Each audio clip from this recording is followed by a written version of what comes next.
नमस्कार, जय हिंद। एक बार फिर स्वागत है आपका अपने YouTube चैनल अपनी नौकरी में। इस वीडियो में हम लेकर आए हैं 31 मार्च 2023 में हुए पटवारी पेपर सेकंड शिफ्ट का एनालिसिस। जो महत्वपूर्ण प्रश्न पूछे गए हैं वो आपके सामने है। अगले 5 मिनट में हम आपसे डिस्कस कर लेंगे, तो वीडियो को अंत तक देखिए और अगर वीडियो पसंद आए तो वीडियो को लाइक और चैनल को सब्सक्राइब जरूर कीजिए।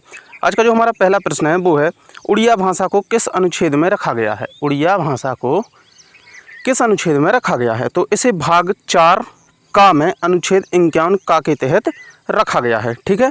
अगला जो प्रश्न आया था वो था कि दतिया का महल किस वास्तुकला में बनाया गया?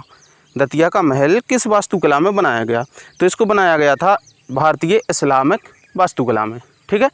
अगला जो प्रश्न हमारा पूछा था वो था, मध्य प्रदेश का दक्षिणतम जिला कौन सा है? ये प्रश्न आज चौथी बार आया है कि मध्य प्रदेश का दक्षिणतम जिला कौन सा है, तो वो है आपका बुरहानपुर। अगला प्रश्न जो आया था वो था, हरिवंश राय बच्चन की रचना कौन सी है? 4 ऑप्शन थे, ऑप्शन प्राप्त नहीं हुए हैं, तो आप थोड़ी सी रचनाएं भी देखकर जाना। ठीक है। अगला जो प्रश्न आया था वो था, मांडू का 56 महल किस शताब्दी में बना था? तो ये बना था 16वीं सदी में, 16वीं शताब्दी में। ठीक है। मांडू का 56 महल किस शताब्दी में बना था? 16वीं शताब्दी में। अगला जो प्रश्न आया था कि मध्य प्रदेश में किस स्थान पर सिंहस्थ मेला या फिर कुंभ मेले का आयोजन किया जाता है? तो उसका जो सही आंसर था वो था उज्जैन। भारत में कुल कहाँ 4 जगह मेले का आयोजन किया जाता है? उत्तर प्रदेश के इलाहाबाद में, उज्जैन में, और बताइए 2 जगह हरिद्वार में, तीसरी जगह और आपको बताना ही होगी, जल्दी से बताइए। तो जो है 4 जगह आयोजित किया जाता है, जिसमें कि मध्य प्रदेश के उज्जैन में भी होता है। ठीक है। अगला जो प्रश्न है, तुलसीदास की रचनाएं कौन सी नहीं हैं? तो तुलसीदास जी की रचनाएं लिखी हुई थी और आपको छांटनी थी कौन सी नहीं है। तो उनमें 3 रचनाएं थी, एक नहीं थी, तो उसको आपको छांटना था। मेनली तुलसीदास की रामचरितमानस और वैराग्य संदीपनी, ये रचनाएं कुछ हैं। ठीक है।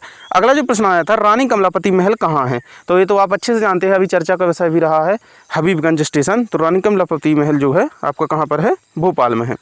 अगला जो प्रश्न आया था, इनमें से कौन सी 600 मेगावाट की बिजली परियोजना है? इनमें से कौन सी 600 मेगावाट की बिजली परियोजना है? तो वो है आपकी सिंगाजी ताप विद्युत परियोजना। कौन सी? सिंगाजी ताप विद्युत परियोजना। ठीक है। चलते हैं अगले प्रश्न की ओर।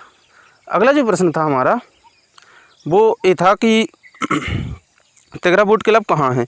तो तिघरा जो बोट क्लब है वो आपका है कहाँ पर? ग्वालियर में। तिघरा बोट क्लब कहाँ पर है? ग्वालियर में है। ठीक है।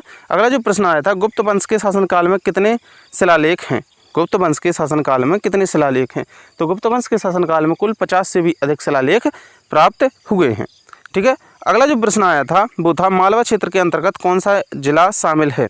मालवा क्षेत्र के अंतर्गत कौन सा जिला शामिल है? ऑप्शन जो थे उनके अनुसार आपको इसका आंसर करना था। इसके बाद अगला प्रश्न आया था, मध्य प्रदेश का पहला विधानसभा चुनाव कब हुआ था? मध्य प्रदेश का पहला विधानसभा चुनाव कब हुआ था? तो ये हुआ था 1951 में। ठीक है। अगला जो प्रश्न आया था, अपने देश की मुद्रा का दूसरे देश की मुद्रा में जो है, अपने देश की मुद्रा का दूसरे देशों की तुलना में अपनी मुद्रा का जो मूल्य है कम करना क्या कहलाता है? तो वो कहलाता है मुद्रा अवमूल्यन। दूसरे देशों की तुलना में अपने देश की मुद्रा का मूल्य कम करना मुद्रा अवमूल्यन कहलाता है। अगला जो आया था, सतना में गोला मठ कहाँ है? तो सतना में जो गोला मठ है वो आपको देखने को मिल जाएगा कहाँ पर? मैहर में। कहाँ पर मिलेगा?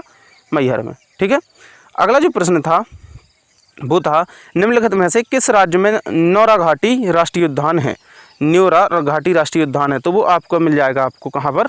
पश्चिम बंगाल में। ठीक है।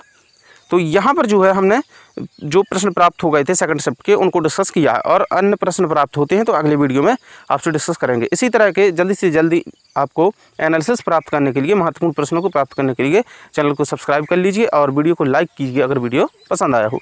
मिलते हैं अगले वीडियो में। जय हिंद।